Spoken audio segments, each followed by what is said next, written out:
So let's take a look here. Can you just go down? Yeah. So good escapes, right? And I'm just going to add to it. So when we go through, what I'm looking for when I'm attacking the position is I want to scoop those arms, right? So something very frustrating that Professor talked about is when people get those frames, right? So as I'm coming around, I'm trying to scoop here. It's not advantageous here. It's too hard for me, right? It's very easy for him to frame. So this is going to be your ideal position. This is what we want, is when you have those inside frames.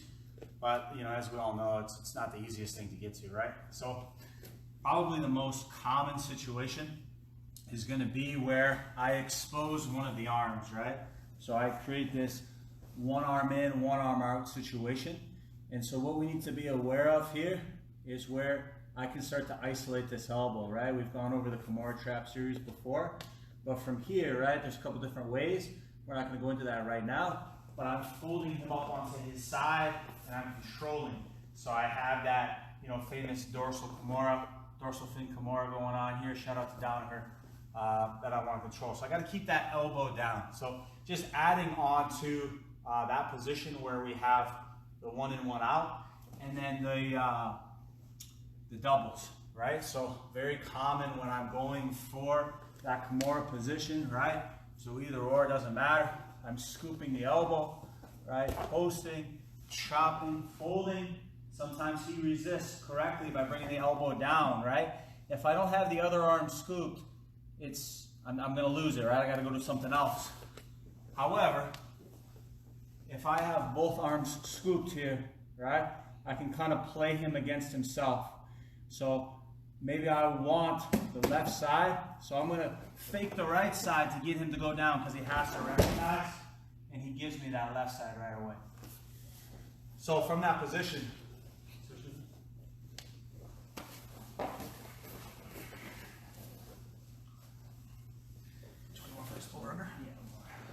so from that same position here, right? So it's not a good position. I don't like this. But what I need to understand is he's trying to keep pressure on me. The reason he came around here is he doesn't like what my legs are doing. But just like a frame escape from side control, is I want to get back right inside using my leg frames, my arm frames to create space, and I want to align my spine with his spine. So the one that's inside will do the exact same thing. I can grab the pants, I can grab the belt, whatever, but I want to start keeping space. What I need to be aware of is this hand, right? My left hand. I can't just leave it out. If I leave it out or try to snake it around, he's going to grab a Kimura. I also need to be aware that he's going to try to turn me on my side. So I need to have that left be heavy, right? I'm starting to push myself out. Now from here, it's that same thing where I'm gripping. I want to come in and grip him here tight as I can, keeping my left elbow tight, not opening it up. And then I do that same thing where I'm coming around, right? So I'm going to actually come to my right side. I want to go to my left side with that same idea. Maybe he's not giving me a whole lot of resistance, so I can switch right away and come in and feed in. But most of the time, it's not that easy, right? Especially against a good guy. So I got to go off that push-pull, right? That idea that I showed with the Kimuras earlier, where I'm going to play him against himself. So it's going to be very difficult for him to catch a Kimura when I'm pushing on his hip, because he wants to be able to bring his hips in and then eventually isolate my arm that's inside here, so my right arm. So I'm doing that same thing. Tight, right? Trying to keep that heavy as best I can, hiding my hand, creating that space, right? Controlling his right hip. So now from here, like I said, I'm going to play him against himself. So I'm going to rotate over, swing through. He's going to chase me a little bit, right? He wants to come around to his left side. As he starts to come around to his left side, I'm going to switch in and use that against him, right? So that's that one arm in, one arm out situation is very common. It's that same thing. Now we'll take a look at that double. This is bad news, right? You messed up a lot here. It shouldn't have happened, but it did happen. So from here, it's that same idea where I want to hide as best I can, but something inevitable is going to happen. So I like that Professor showed with the choke, right? I call it the horror choke. When I'm just coming inside and framing on his neck, choking up, right? And then from there, trying to swim inside either to my frames or at the very least a one in, one arm out situation. So I have something to push against, right? So again, from here, using that where he's tight, he's gripping on, I'm creating that space, coming inside, coming up. Something that I think is very popular, it happens a lot, right? I tend to see it a lot on YouTube. I've been watching a lot of YouTube lately, is people just bring their feet up right in front. I don't know if it's because of I have this mentality or I roll with people who have this mentality, but I feel like anytime somebody puts their foot in my face, right, and you'll see this here, his professor's going to take my foot home with him, right? So anytime I'm here, right, let's do frames. So it's very common where people pop up and they put the hands in front of the face, right? Boom, right there, all the time. That happens all the time. So I want to get away from, or at least discourage people from just coming straight in here, right? You notice when Professor did this, is he came off to his side.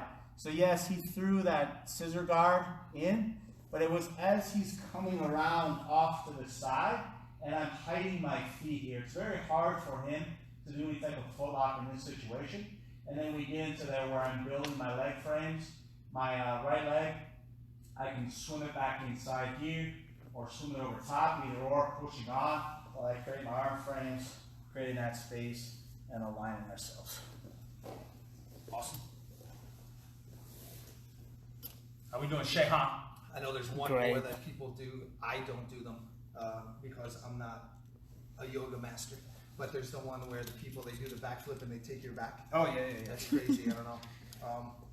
Matt's a yoga master. Can you do that? Let's see if we got it. Matt does hot yogas. So, We're two big guys here that are not going to backflip onto somebody's back. so from here, what I'm looking for is I'm looking to push on the belt. I like this one. This is no-gi applicable as well. You're just pushing on the hips. And so it's when he's tight. So I have the double unders already. I'm pushing him off to create space. Very important that I'm pushing him off to create space. I feel like it works better, like Professor said, with smaller, bendier people. But you know, I've hit it a couple times in my time here. So let's see if we can get it done. So from here, right, I like to grab onto the belt and pushing. And I'm kind of picking a side here. A lot of times, right, he'll have his head blocking one side. He'll have his head down. But in this case, he has it down the middle. That's fair. Right?